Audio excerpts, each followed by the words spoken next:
এই যে একরকম জবা, এগুলো হচ্ছে একদিন তো সব গাছ দেখিয়েছি, কিন্তু ফুল ফোটানো তো ওই গাছের ডালে ডালে ধরে দেখানো যায় না। এই যে দেখুন, একরকম 2 রকম জবা হলো, এই একরকম জবা,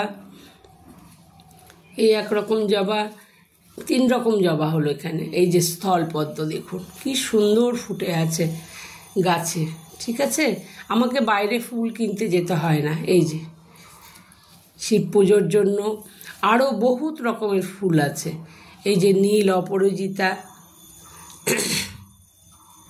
এই যে নীল অপরাজিতা, এই যে এইগুলোকে কী বলছে, এই ফুলগুলোকে আমরা অনেক রকম নামেই ডাকি, তো আপনারা কে কী নামে ডাকেন বলবেন।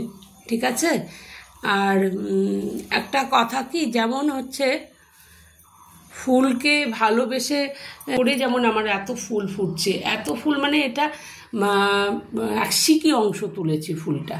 ঠিক আছে, এক সিকি অংশ, মানে আমার বাগান যে ছাদ বাগান, আমার তো নিচে বাগান নেই, নিচে বাগান বলতে নিজে আমার যতটুকু জায়গা আছে সেখানে আম গাছ লাগিয়েছি, সেই আম গাছেরও ছবি দেবো।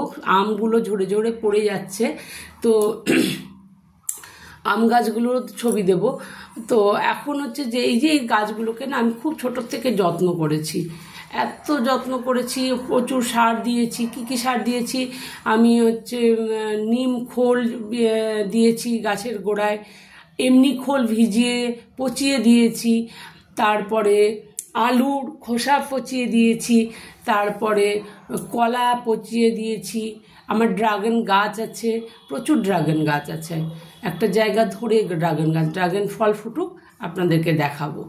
তো আমার খুব সুন্দর একটা বটপাকুড়ের গাছ আছে, একসঙ্গে জোড়া লাগা, ওটা আমি বড় হতে দেই না, মানে আমি নিজের থেকেই ওই গাছটাকে খুব সুন্দর করেছি, মানে সুন্দর করে তৈরি করেছি, ওটাও একদিন দেখাবো।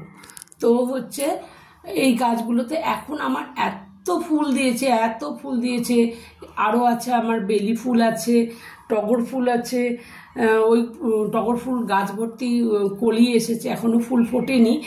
আর হচ্ছে বেলি ফুল তো ফুটছে, এর আগেই দেখিয়েছি, তাও আজকে দেখিয়ে দিই। ফুল ফুটেছে, আরও ফুটেছে, এই যে টগর গাছ, এই যে গাছ ভর্তি কলি এসেছে, স্থলে একটা ফুল, এগুলো তুলিনি। এই যে গোলাপ ফুল খুব একটা ভালো নেই। তো আমার বটপাকুড়ের গাছটা দেখেছেন, এত সুন্দর, যে দেখে প্রত্যেকেই আমাকে বলে কেমন করে করলে। আমি এটা একদম নিজের হাতে, কোনো লেবার টেবার লাগিয়ে করিনি, আমি নিজের হাতে লাগিয়ে আর নিজের হাতে গাছটাকে তৈরি করেছি। একবার ভেবেছিলাম কোথাও গাছকে আমি বাইরে দিইনি। তো এটা হলো আমার গাছের যত্ন করে যে ফুল পাওয়া যায়, এমনি আমরা যদি ফেসবুকটাকেও যত্ন করি এত ফুল পাওয়া যাবে। অবশ্যই আমার এই রিলটাকে বা ভিডিওটাকে আপনারা দেখবেন এবং দেখে কেমন লাগলো, আমার ফুলগুলোকে কেমন লাগলো এবং আমার গাছগুলোকে কেমন লাগলো, বটপাকুড়ের গাছটাকে কেমন লাগলো। এটা যে এই বটপাকুড়ের গাছটাকে যত্ন করার জন্য না কষ্ট করতে হয়, তবে গাছটা থাকলে বাড়ির অনেক উন্নত হয়। তো হচ্ছে অবশ্যই আমার এই ভিডিও যদি আপনাদের ভালো লেগে থাকে, লাইক শেয়ার কমেন্ট করে ছড়িয়ে দেবেন। ঠিক আছে, নমস্কার।